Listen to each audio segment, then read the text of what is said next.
Dwyer has to stand and wait. Craven sneaks away for the Saints. Gets a left foot kick down towards the half-forward line. Rice. The handball is good. Dwyer. Got a player going past him. Morris. Good looking kick in towards full forward and it bounces through.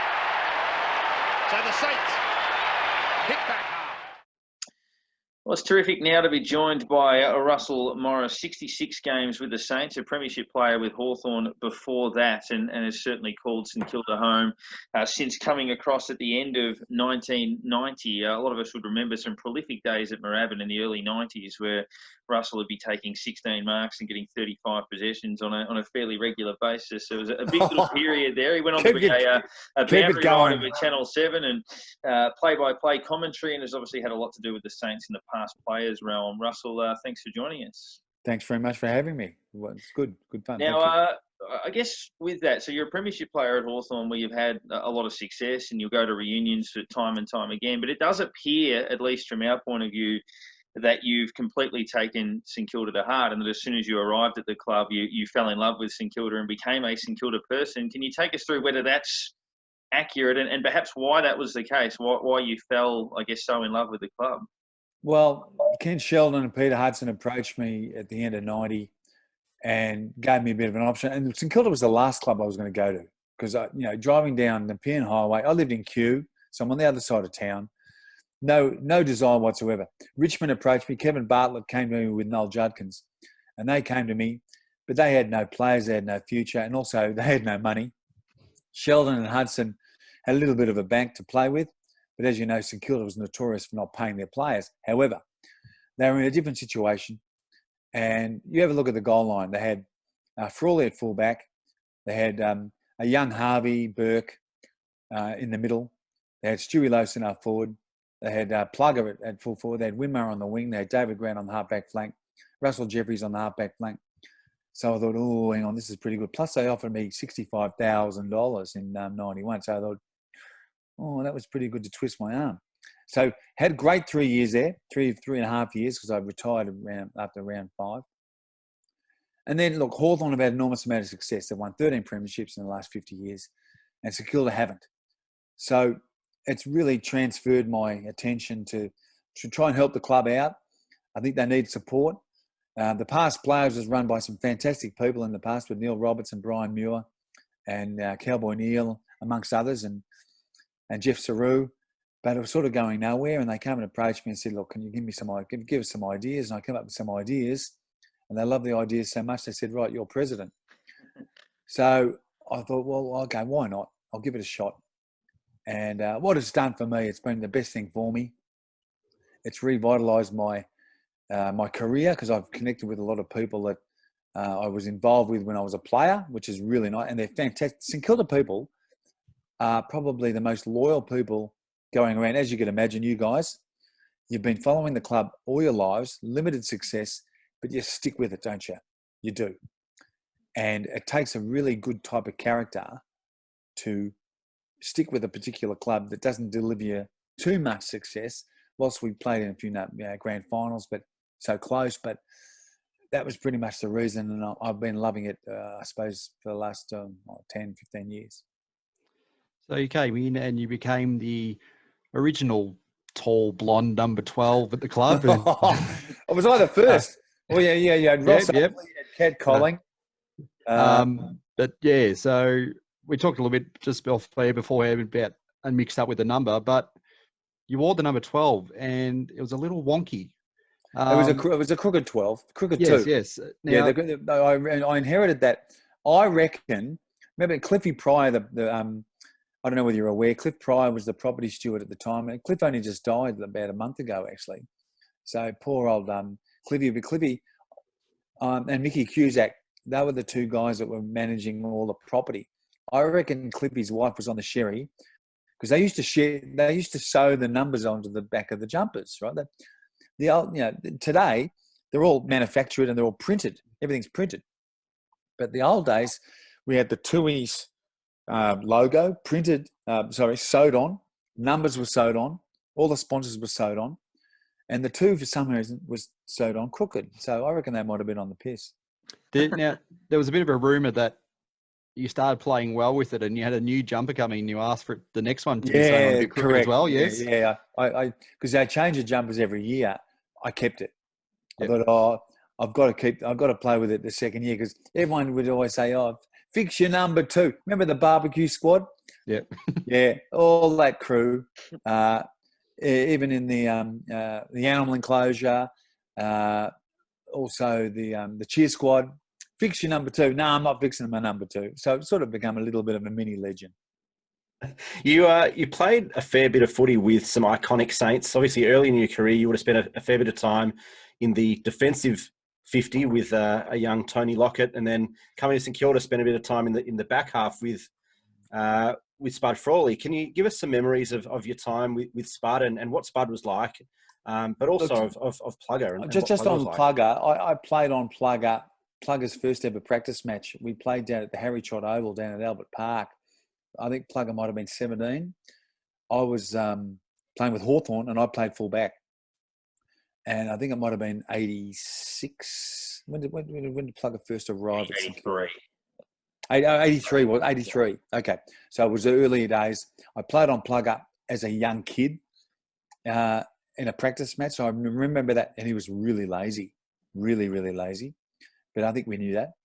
But then coming to St Kilda, he became, he was this powerhouse. He'd already kicked 100. How many times? Come on, guys. How many? Did he already had 200s?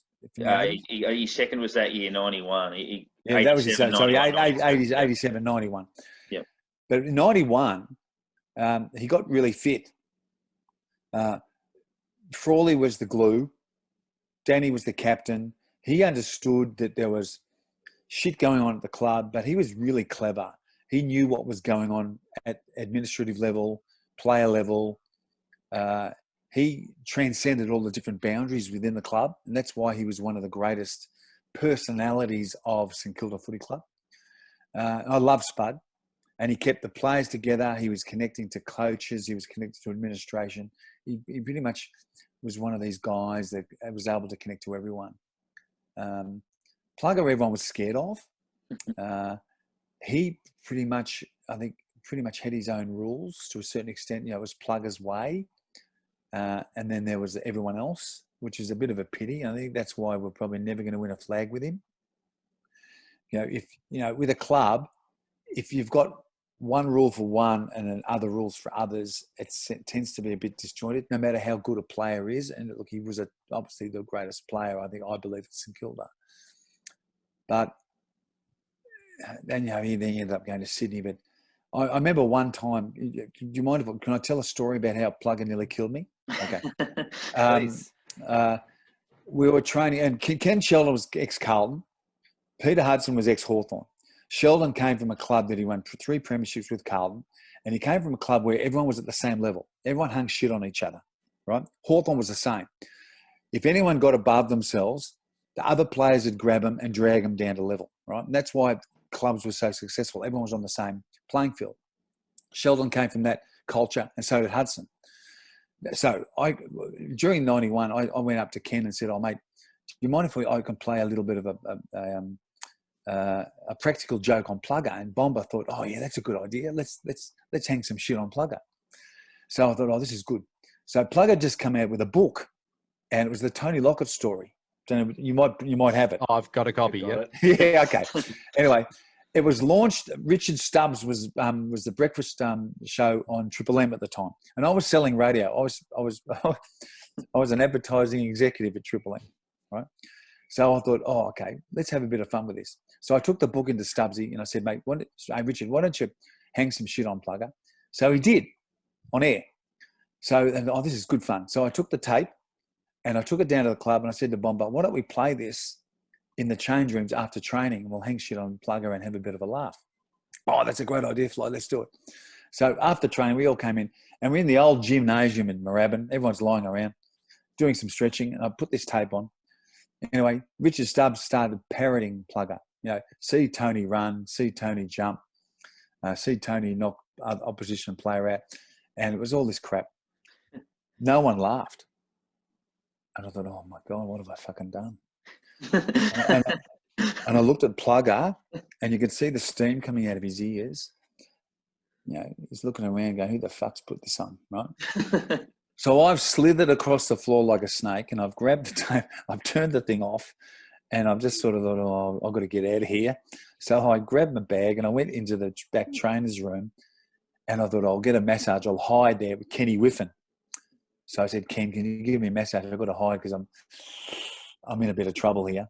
He said, what have you done? I said, oh, look, I hung shit on it. I was responsible for that thing with Plugger, and I reckon he's cracked it. So I'm lying there. And with those massage tables, you have the hole in the face of the table, you can so you can breathe. You've got your face in the hole there. So I've got my face in this hole here, right? Anyway, I'm lying there and I'm getting a massage. All of a sudden, the room stopped. They stopped talking. And there's a shadow comes over the top of me. And the trainers go, oh, g'day, Plugger. I'm lying there going, oh, shit, he's come into the room. And the shadows come over the top of me. And he goes, hey, Fly, did you do that? I said, what? He said, you know fucking what? And I just lay there and I just said nothing. I thought he was going to push my head through the hole in the massage table. I thought he was just going to smash me through it. And I lay there and I said nothing. I was waiting for, just impending, I'm waiting for the bullet in the back of my head. Waiting, and there was like this pause. It might have been 10 seconds, but it felt like a minute. Anyway, he walked out. He left. He said, you fucking do that again, I'll fucking kill you. This is my first year at St Kilda. I'm like, Jesus Christ, I'm ruffling a bit of feathers here. But however, from that day on, I had his respect. He would talk to me before games. He'd ask me about Dunstall. He'd ask me about Hawthorn. I reckon that because I took him on, he thought, yeah, you got some fucking balls, mate. I'm not a fighter. I'm not tough or anything, but I had a crack at him. And I think I won his respect over. And I think from that day, we sort of really well connected. Never became his really mate or anything. But I reckon from that day on, I earned my place in the club, in Plugger's eyes. Well, it's an interesting Plugger reference because 91 early days, you would have played away at Moorabbin a few times at Hawthorn, but probably one day that would have encapsulated Moorabbin a lot would have been 91 round 7 when St Kilda beat Adelaide by 131 points. Everyone remembers Plugger taking 12 in that comeback match, but you had 33 possessions and took 18 marks that day as well. No, to be on that side, probably my best ever game. To be on that side of the fence in Moorabbin and obviously have that atmosphere behind you, was that the ultimate welcome to St Kilda, where you've torn a team apart at Moorabbin in front of a big crowd like that? You know what? Leading up to that game, Adelaide had arrived in 91. They pulled the Hawthorns' pants down in round 1. They knocked off a few good sides. Jarmans were flying. Danny Hughes full back. They had a really good side, and they really turned the AFL at the time on its head. They arrived at Moorabbin, and everyone around the club's going, "Oh my God, this club, what's going to happen?" 33,000 people turned out. It was packed, and remember, because Plugger missed the first 6 games because he hurt his back against West Coast in the pre-season game at Waverley, so he was out injured. He hadn't played a game, and also Widmar had been out, so it was Widmar's return game. Lockett's return game, big crowd. Adelaide were unknown, no one had seen them.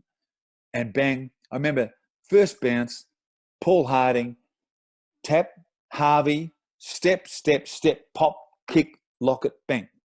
First 10 seconds, Lockett kicks the goal. Oh, hang on, we're on here. This is good. Anyway, he had 9 by half time.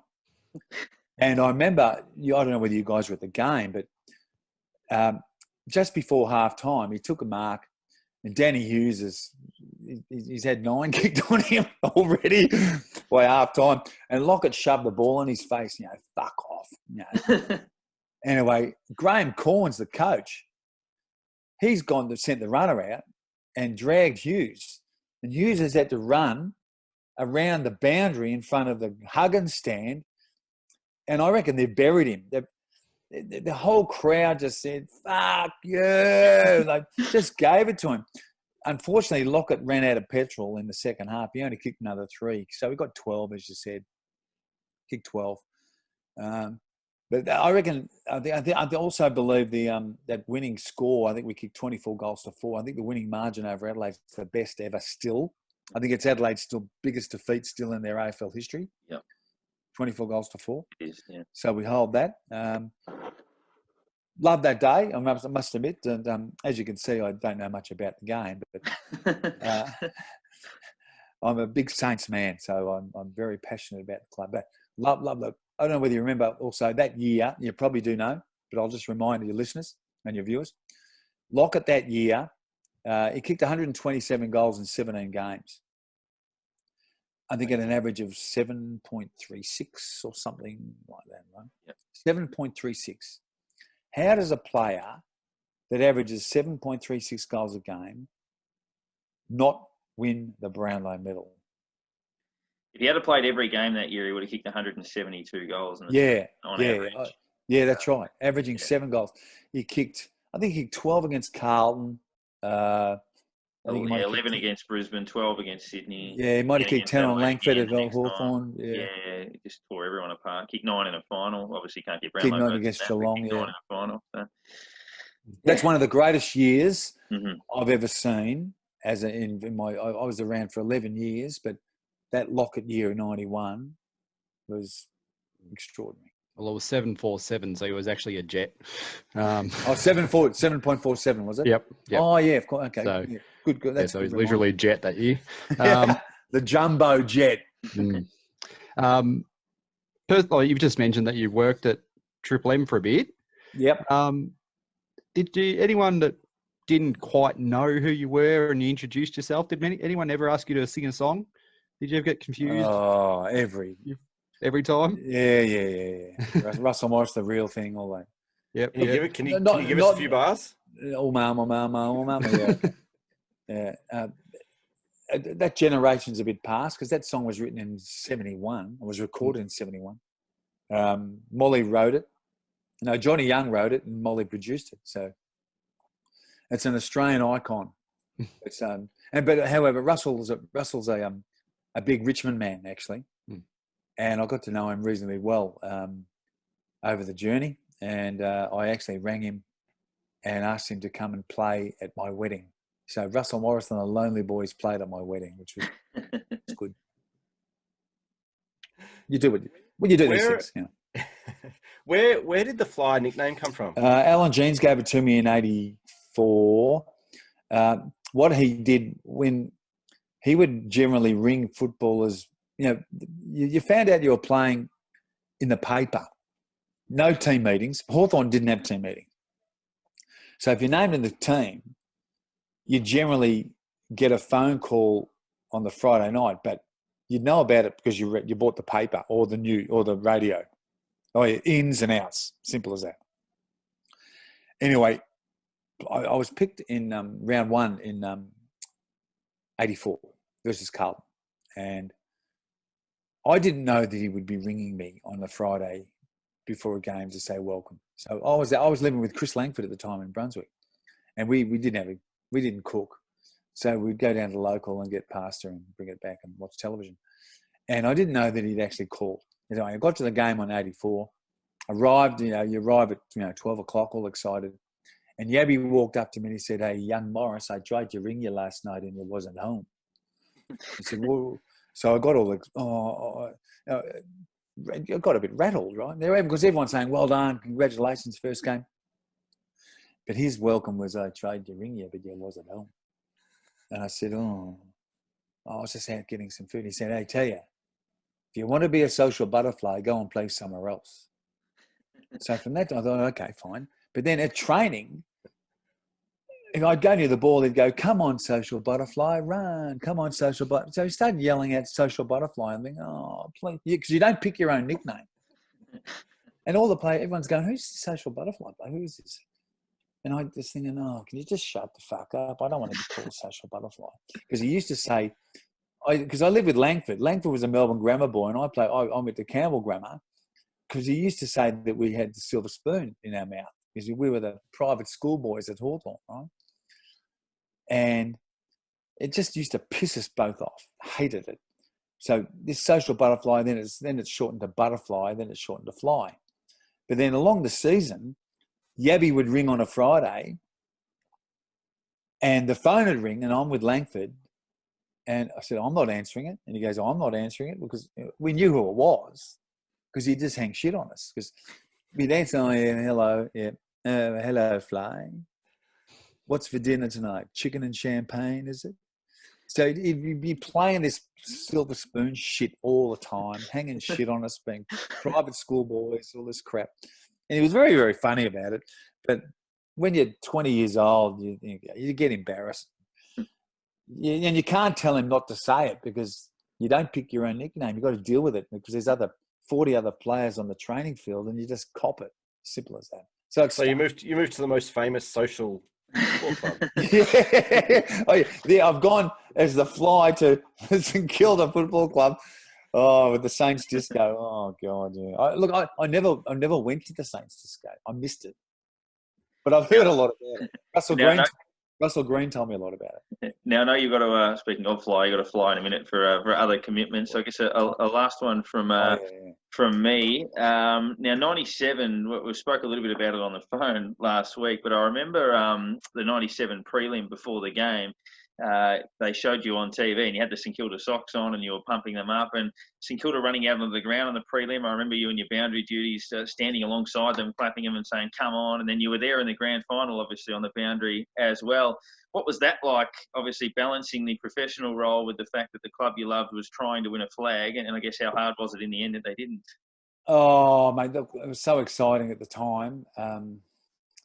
But that's probably one of the most disappointing days that I've been involved with the club, watching, getting close, but not close enough. So, look, you think about it all the time, but you can't do much about it. So, what do you do?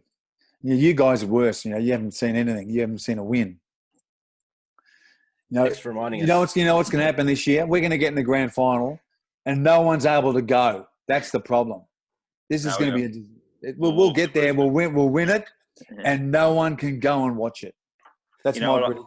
I could live with it if it happened. I could live with it. All right, boys. I've got to go. I've got another Zoom meeting coming on. No worries, mate. Thank you for your time. Thanks very much for having me. Appreciate it very much. Thanks, mate. Okay.